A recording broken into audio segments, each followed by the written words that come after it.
সন্ধ্যা পর পর্যন্ত রোগী সুস্থ, আর তারা ইঞ্জেকশন দেওয়ার পরে রোগীর অবস্থা খারাপ, এরপরে তারা আইসিইউ লই যাইছে। রোগীটা মূলত ভর্তি হয়েছে মাংস বেশি টান খাইছে, পাওয়ার রোগও টান খাওয়া, রোগীটা ভর্তি হয়েছে আইয়া। ও রোগীর অবস্থা ওই পর্যন্ত অবস্থা। একটা কষাইখানা, এখানে কোনো ডাক্তার নাই। যত মানুষ আইব এরা পালাটিকে বুঝিয়ে জানে এখানে কোনো ডাক্তার নাই। এখানে নার্স এবং ইন্টার্নি যারা করে এরা চিকিৎসা চালানো হয়। এরা রোগীর শরীরের কন্ডিশনও বুঝে না, রোগী কোন পর্যায়ে কোনটা দিতে হইব কোনটা বুঝে না। এই অবস্থায় চিকিৎসা দিয়া রোগী মরে। আমার রোগীর শরীরে 100 ডিগ্রি জ্বর, এই অবস্থায় ইনজেকশন অ্যান্টিবায়োটিক এগুলা দেওয়া কতখান যুক্তিসঙ্গত? আপনার কাছে আমার প্রশ্ন। বাদে ডাইরেক্টর আইছে আইও আউগো সিস্টেম করে পয়সা দিয়ে, পুলিশ আইছে আউগো সিস্টেম করে পয়সা দিয়ে, এই তো পয়সা দিয়া মাটার 10টা হলো পয়সা দিলে সবচেয়ে। কিন্তু এটা তো সিস্টেম করে, আমরা সিস্টেম বুঝা যায় না যে পয়সা দিয়া সিস্টেম করে ডাইরেক্টর আইছে, পুলিশ আনাইছে, ওই যে আমরা দিরা এই না কিতা যত আমার শরীর মারা গেছে, আমার বিনিময় কিতা মাতে কম মুকা 6:30 যখন স্বাভাবিক রোগীর সবকিছু স্বাভাবিক, আর 10:15 দেখা গেছে যে রোগীর পালস মনে করেন অ্যাবনরমালি মনে করেন বাড়ি গেছে, ব্লাড প্রেশারও ফলস করছে। এটার কারণ কি? তা একজন স্বাভাবিক রোগীর এরকম অ্যাবনরমাল চেঞ্জ কেন হয়? কোন সময় হয়? রোগী তো স্বাভাবিক আছিল, কয়দিন ধরে তো এনমাসের সবকিছু আছে, তারা কয়দিন ধরে যে চেক আপের যেগুলো আছে সবকিছু এই জায়গায় আছে। সো এই চেঞ্জ অ্যাবনরমাল চেঞ্জটা কি তার লাগে? ও জবাবটা তারা আমরা দরকার।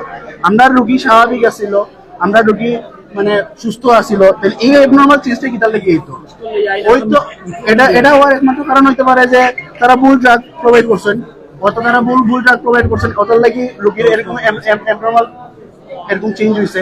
বা ডোজ তারা যে ডোজ মেনটেন করতে আসেন, দেখা গেছে এটা থেকে বেশি ডোজ মানে তারা দিছে, এটা লাগে অ্যাবনরমাল হয়ে গেছে রোগী।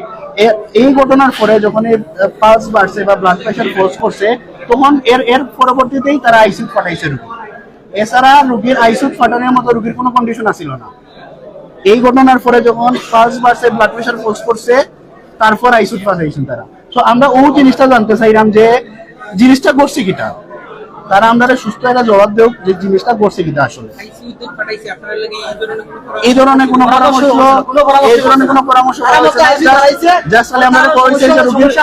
রোগীর অবস্থা খারাপ, রোগীর অবস্থা খারাপ, আপনারা রোগীরা আইসিইউ পাঠাই দিবেন, ঠিক আছে? ও যে আপনারা দেখতে পারেন আমাদের পুরা 23 তারিখ থেকে 27 তারিখ আইসিইউ ফাটানো আগ পর্যন্ত আমাদের সবকিছু রিপোর্ট। আমরা আসলে ওটুকু চাই তারা একটা সুস্থ, আমরা একটা মানে এই বিবৃতি দেখা যে এই জিনিসটা কি তাহলে কি হয়েছে।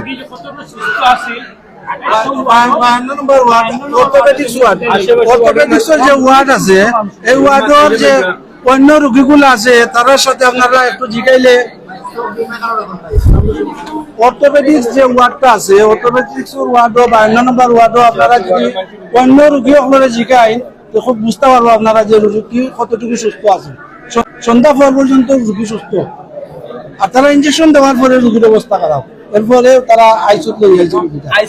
রোগীটা মূলত ভর্তি হয়েছে মাংস বেশি টান খাইছে, পাওয়ার রোগও টান খাওয়া, রোগীটা ভর্তি হয়েছে আইয়া।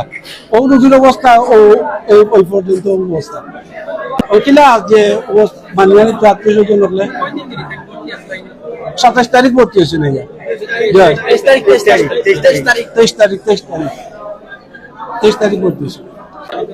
ভাই আমরা রোগী আর যতটুকু জানি আমরা সুস্থ রোগী, তো আমরা সুস্থ রোগী লিয়ে আইছি। আপনারা ওয়ার্ডে গিয়ে জিজ্ঞাসা করতে পারো যে আমরা রোগীর অবস্থা কিতা আসলো।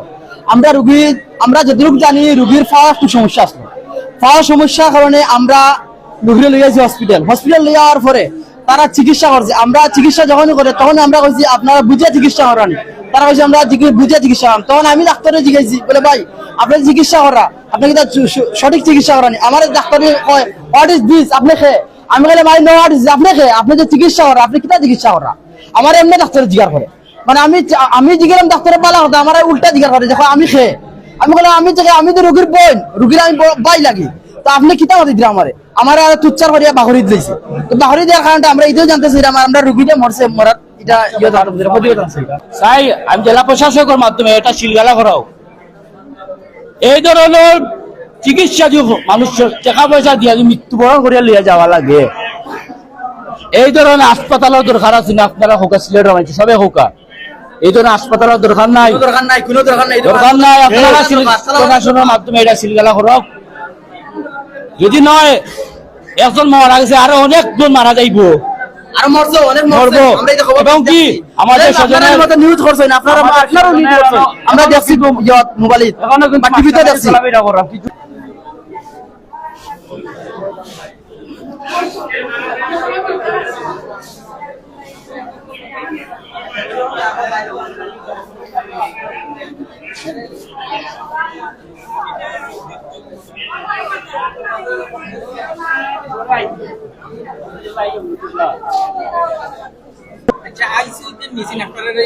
আইসিইউত নেওয়া হয়েছে, আমরা উঠিয়া কইছে যে তার শ্বাস অক্সিজেনের সমস্যা হয়, তার শ্বাস লইতে সমস্যা, এর জন্য তাদের আইসিইউত তাড়াতাড়ি নিতে হবে।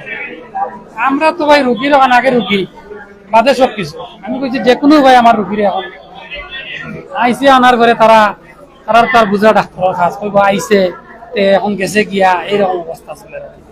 আইসে আনার ঘরে আমার রুগী মারা গেছে, ওর স্টক করছে। এখন আপনি কোকা পায়ের বেতায় রুগী স্টক করে কিভাবে? আপনার পায়ে স্টক করতো, পা প্যারালাইসিস হইতো, আপনার হার্ট কিভাবে স্টক হয়?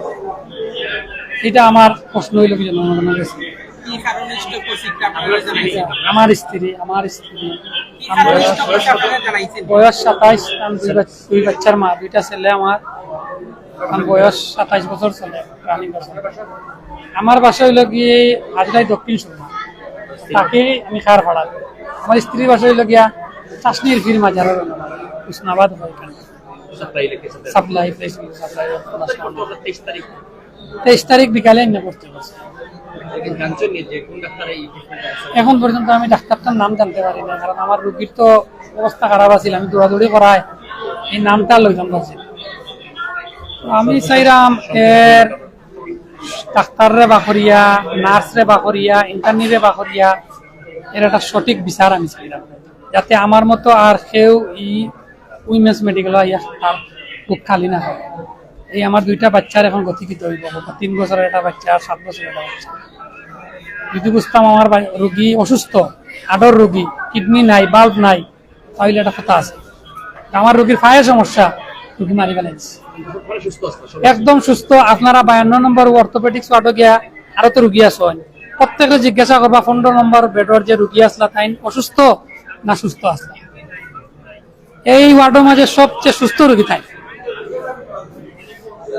কিন্তু তারারে আমি বারবার প্রশ্ন করছি, তোমরা যে মাররা ইনজেকশন, এগুলা তো এখন ঠিক নাই মারা। একজন ডাক্তার পাইছি না পাইতো ভাইয়া, ডাক্তার এখন নাই, কোনো ডাক্তার নাই।